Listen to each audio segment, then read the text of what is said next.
नमस्कार। आज मैं फिर आपके सामने अपराध की एक और घटना लेकर आया हूँ। आज के अपराध की घटना भी हालिया है, हाल फिलहाल की है। प्रदेश वही अपना उत्तर प्रदेश और जिला है बनारस यानी वाराणसी। बात कुछ यूँ थी कि 9 दिसंबर 2025 को वाराणसी के देहात के एक थाने, संभवतः लोहता थाना होगा, वहाँ के बनकट गांव में एक घर में राहुल मिश्रा नाम के एक व्यक्ति ने, जिसकी उम्र कोई 30 साल रही होगी, उसने अपने कमरे में फांसी का फंदा लगाकर आत्महत्या कर ली। माता पिता का इकलौता लड़का था। घर में कोहराम मच गया।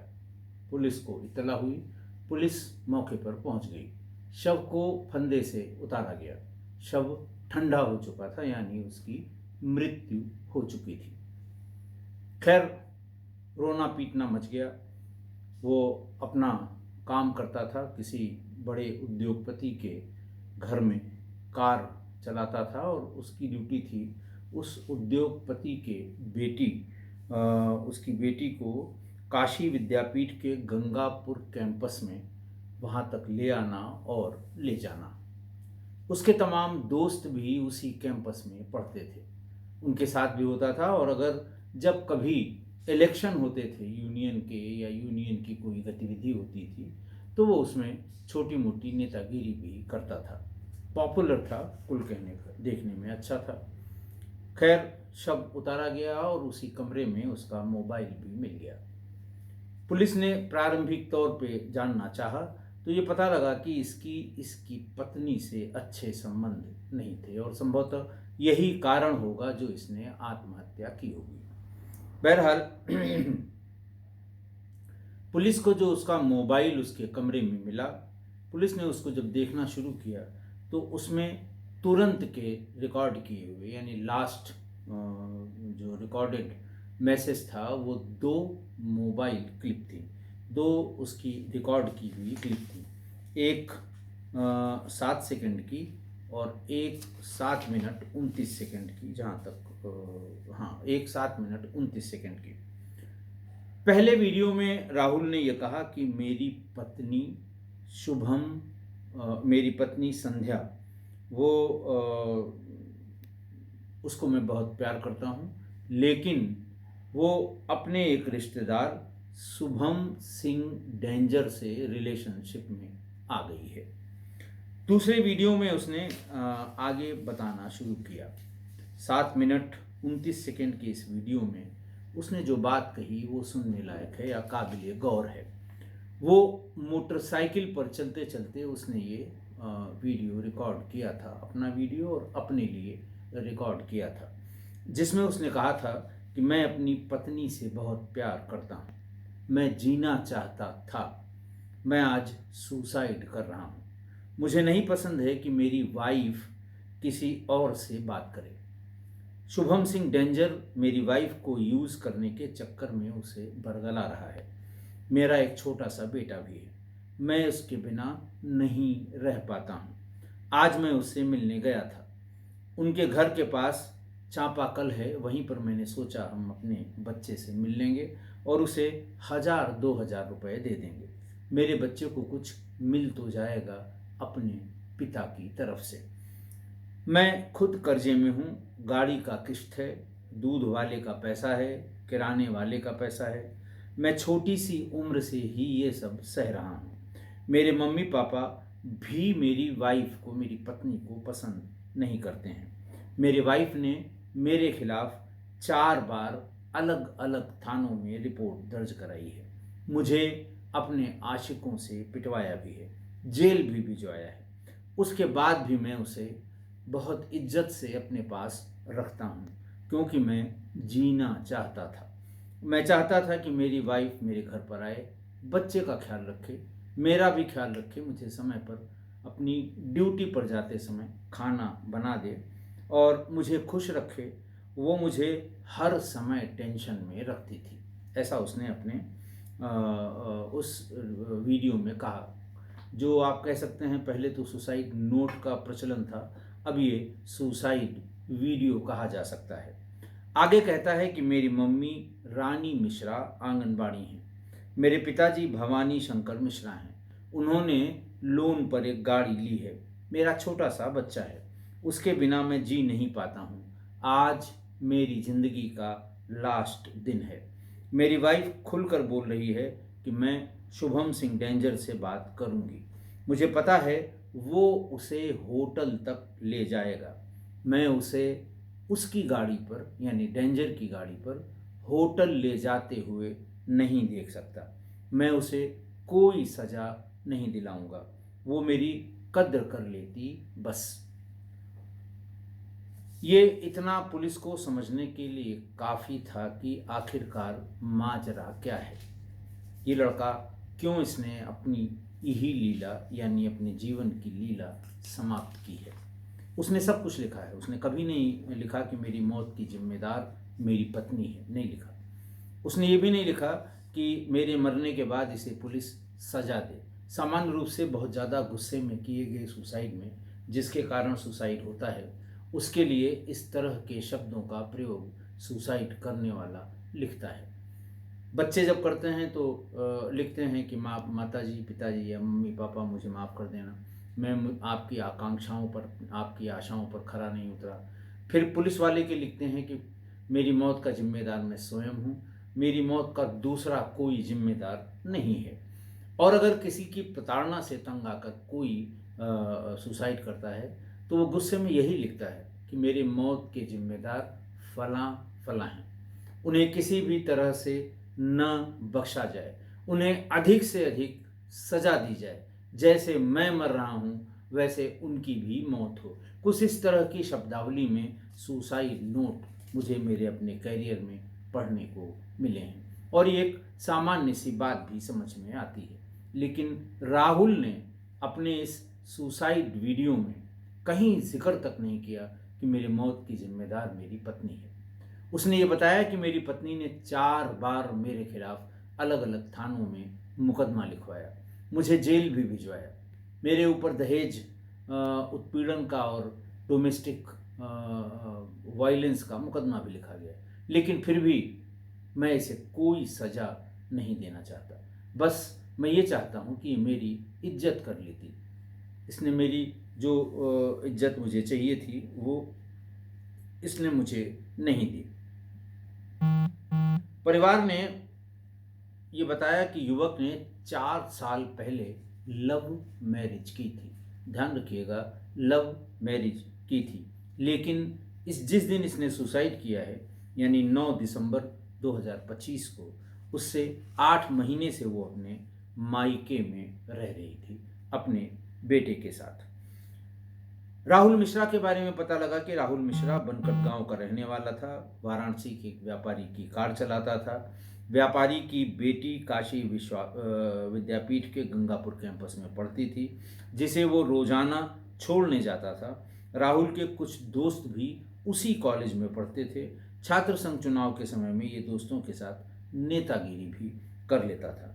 इसी दौरान लोहता थाना के भीटी की रहने वाली संध्या, उम्र 28 वर्ष, से उसकी नज़दीकी हो गई। आते जाते भेंट मुलाकात हो गई होगी और नज़दीकी बढ़ गई।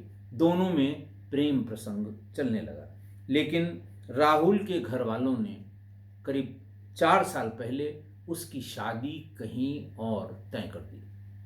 जब संध्या को ये बात पता लगी कि उसकी शादी कहीं और तय हो गई तो उसने अपने हाथ की नस काट ली और जान देने के लिए अपने पिता की ढेर सारी दवाइयाँ खा गई।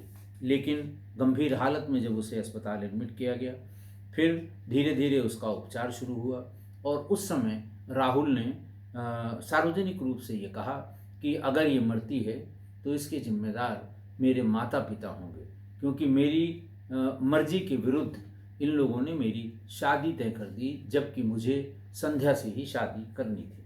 खैर, वहीं अस्पताल में जब ये ऊहापोह की स्थिति बनी हुई थी, तभी दोनों परिवारों ने अस्पताल में ही एक समझौता कर लिया और ये कहा कि ये दोनों परिवार ने कहा कि ये रिश्ता उनको कबूल है। बहरहाल सारनाथ शिव मंदिर में दोनों की शादी हुई। दोनों पक्ष के लोग मौजूद हुए, लड़की पक्ष के भी और लड़का पक्ष के, और मंदिर में ये शादी संपन्न कराई गई। शुरू में सब कुछ ठीक ठाक रहा। उन दोनों से एक बेटा भी हुआ जिसका नाम रेयांश है, अभी भी है वो। राहुल के परिवार के लिहाज से, मतलब उनके घर वालों ने बताया कि 10 महीने पहले एक शादी समारोह में संध्या का उसके रिश्तेदार शुभम सिंह डेंजर से बातचीत, उसी शादी में पहली बार उससे बातचीत हुई। फिर दोनों में बात होने लगी, और जब दोनों में लंबी बात होने लगी और इससे चैट भी लंबी लंबी हुई, तो एक दिन राहुल ने झटके से उसका मोबाइल लेकर उसके चैट को देखा। इस चैट को देखने से वो आग बबूला हो गया उसका पति। उसने कहा कि ये ठीक नहीं है, और इस पर उससे कहा सुनी भी हुई घर में भी, और शुभम सिंह डेंजर से भी उसकी कहा सुनी हुई।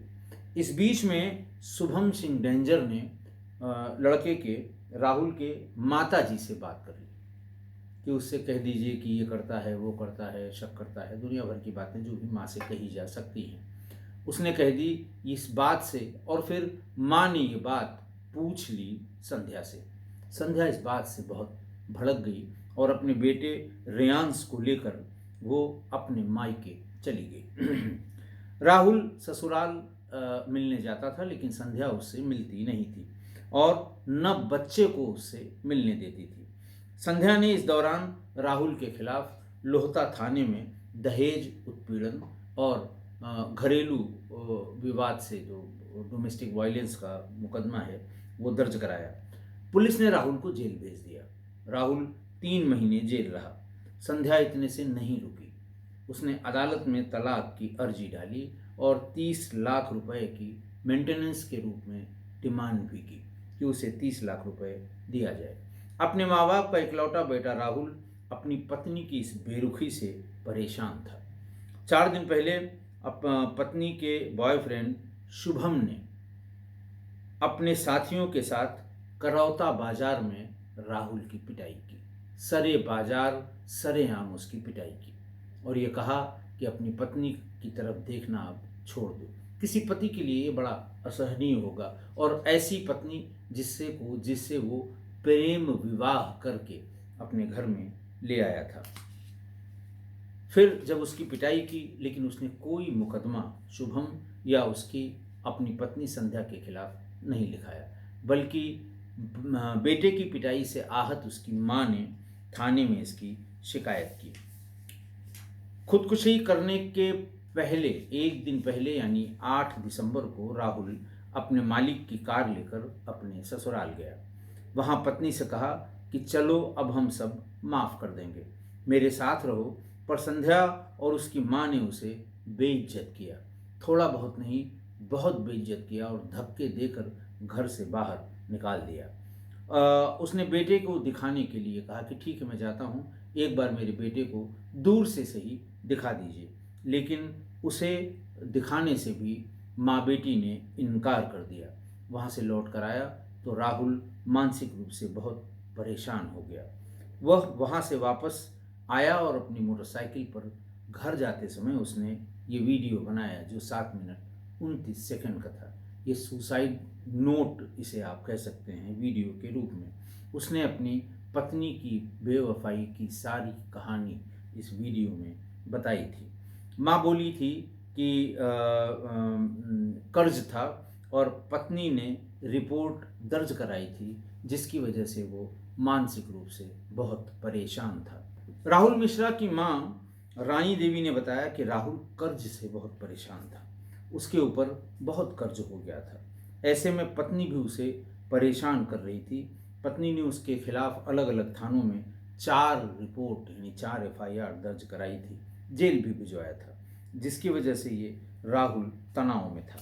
बहरहाल उसने अपनी सारी कथा, सारी कहानी अपनी उस वीडियो में, जो सुसाइड नोट की तरह ट्रीट किया जाएगा, वो अब तो ये एविडेंस की तरह, जैसे सुसाइड नोट जिस कागज़ में लिखा जाता था, उसको एविडेंस के रूप में पुलिस केस डायरी में इस्तेमाल करती थी ताकि ट्रायल में उसका इस्तेमाल हो सके। उस समय तक ये वीडियो और इलेक्ट्रॉनिक गैजेट से बनाए गए एविडेंस के रूप में स्वीकार नहीं किए जाते थे। आईपीसी, सीआरपीसी और एविडेंस एक्ट में जो भारी बदलाव हुआ पिछले साल मई के महीने में, मई या जून में ये लागू हुआ। अब इसे एज एविडेंस, इसे एक साक्ष्य के रूप में प्रस्तुत किया जा सकता है।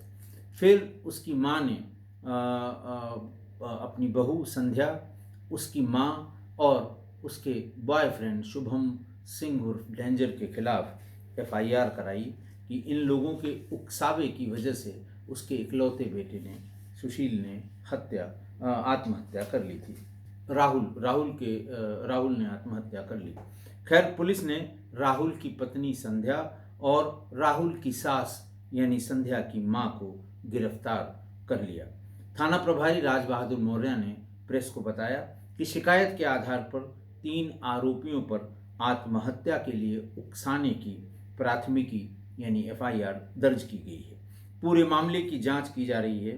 फॉरेंसिक टीम ने भी घटनास्थल से सभी साक्ष्य जुटाए हैं। पत्नी और सास को गिरफ्तार करके जेल भेजा गया है।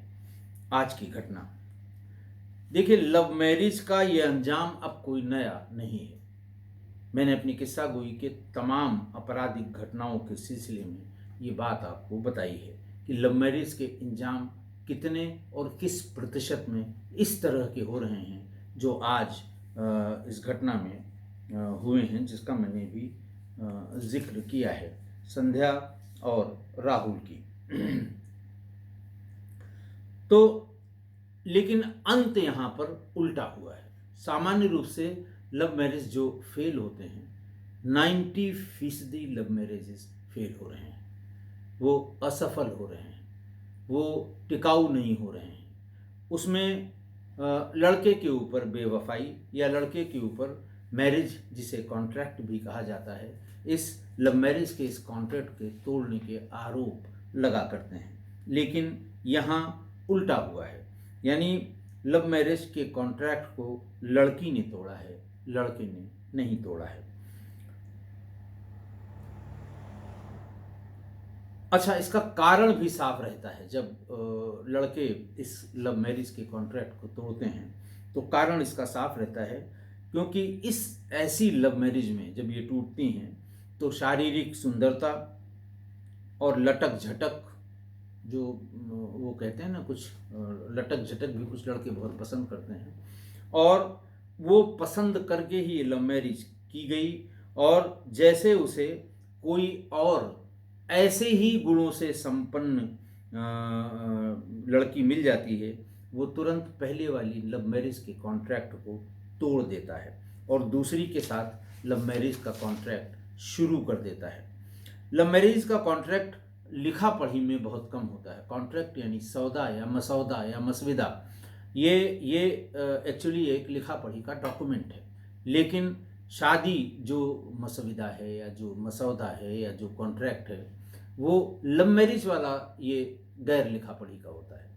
जो अरेंज मैरिज होती हैं उसमें तो तमाम चीज़ें लिखा पढ़ी, जैसे कार्ड का छपना, ये लिखा पढ़ी है उसकी कि भाई फलां तारीख को शादी होगी और फलां इसके उत्तरापेक्षी हैं, फलां इसके आकांक्षी हैं, फलां इसके स्वागताकांक्षी हैं। यानी ये सारे लोग एविडेंस के तौर पर इस मसौदे के साक्षी हैं, यानी इस कॉन्ट्रैक्ट के साक्षी हैं। लेकिन लव मैरिज में इस तरह का कोई लिखा पढ़ी वाला कॉन्ट्रैक्ट नहीं होता। ये सिर्फ उसी स्थिति में होता है जब ये लव मैरिज कोर्ट मैरिज में तब्दील की जाए। और ये कोर्ट मैरिज भी तब होती हैं जब लड़की को कम विश्वास हो या लड़की को कुछ शको शुबहा हो लड़के पर, तो वो कहती है कि आप पहले इसको कोर्ट में चल के रजिस्टर कराइए, यानी हमारी ये शादी कोर्ट में रजिस्टर्ड होनी चाहिए, यानी इसकी लिखा पढ़ी होनी चाहिए।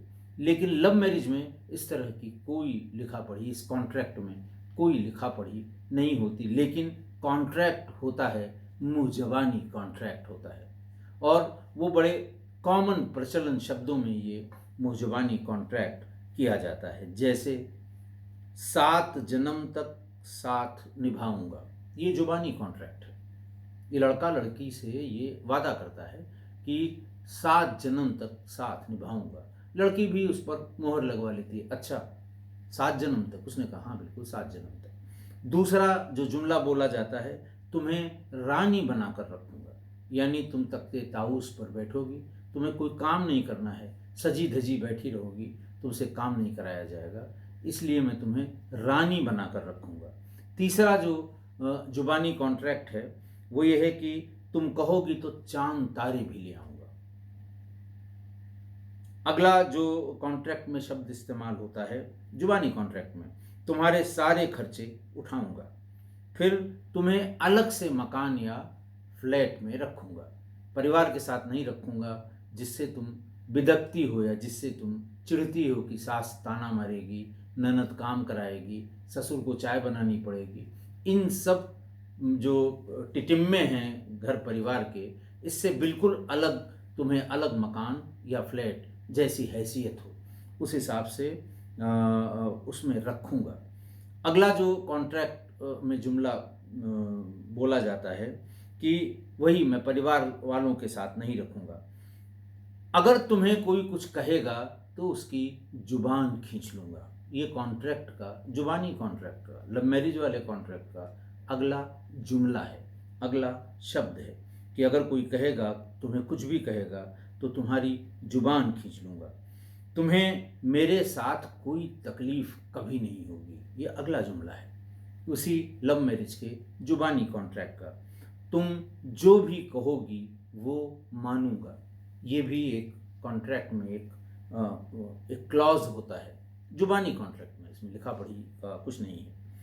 ज़्यादातर ये जुबानी कॉन्ट्रैक्ट लव मैरिज के पहले शारीरिक आकर्षण से उत्पन्न होते हैं। तत्काल उत्पन्न होने वाले ये जुमले या कॉन्ट्रैक्ट के शब्द या कॉन्ट्रैक्ट के क्लॉज हैं जो लव मैरिज में ये होते हैं, और जैसे ही 6-8 महीने में आकर्षण कम होता है या ख़त्म होता है, वो नए कॉन्ट्रैक्ट की तैयारी शुरू कर देते हैं। लड़का या लड़की दोनों ही नए कॉन्ट्रैक्ट की तैयारी शुरू हो जाती है। संध्या और राहुल की लव मैरिज इसी जुबानी कॉन्ट्रैक्ट पर हुई होगी, ऐसा मेरा मानना है। और साल बीतते बीतते ज़्यादा महत्वाकांक्षी संध्या ने नए कॉन्ट्रैक्ट की तैयारी कर ली, और जो उसका हश्र हुआ वो आपने देखा। इसीलिए ये कहा जाता है कि शरीर के बजाय ये सारे कॉन्ट्रैक्ट लव मैरिज के ये दिल से निकले होने चाहिए, या दिल की आपकी जो बसावट है उससे ये उत्पन्न होने चाहिए। और जब जब दिल से ये कॉन्ट्रैक्ट किए गए किसी भी लव मैरिज में, वो लव मैरिज सक्सेसफुल रही। आप अपने अगल बगल सोसाइटी में निगाह दौड़ा कर देखिए, अगर दिल से किया गया ये कॉन्ट्रैक्ट है लव मैरिज का, तो ये टिकाऊ होगा, चलेगा, बीच में टूटेगा नहीं। नया कॉन्ट्रैक्ट दोनों में से कोई भी इनिशिएट नहीं करेगा। पर ऐसी शादियों का प्रतिशत जो दिल के कॉन्ट्रैक्ट से उपजी हों या उत्पन्न हुई हों, वो सिर्फ 10% ही होगी, 10% से ज़्यादा नहीं है। बाकी सब जितनी लव मैरिजेज वो जुबानी कॉन्ट्रैक्ट के जिन जिन क्लॉज से उत्पन्न हुई होंगी, जिसका मैंने आपसे जिक्र किया। लिहाजा जो कॉन्ट्रैक्ट दिल से किया गया होगा वही टिकाऊ होगा, वरना लव मैरिजेस का ये हश्र आप भी जानते हैं, हम भी जानते हैं। आशा है आप मेरी इस बात से सहमत होंगे। आज के लिए इतना ही। बहुत बहुत धन्यवाद।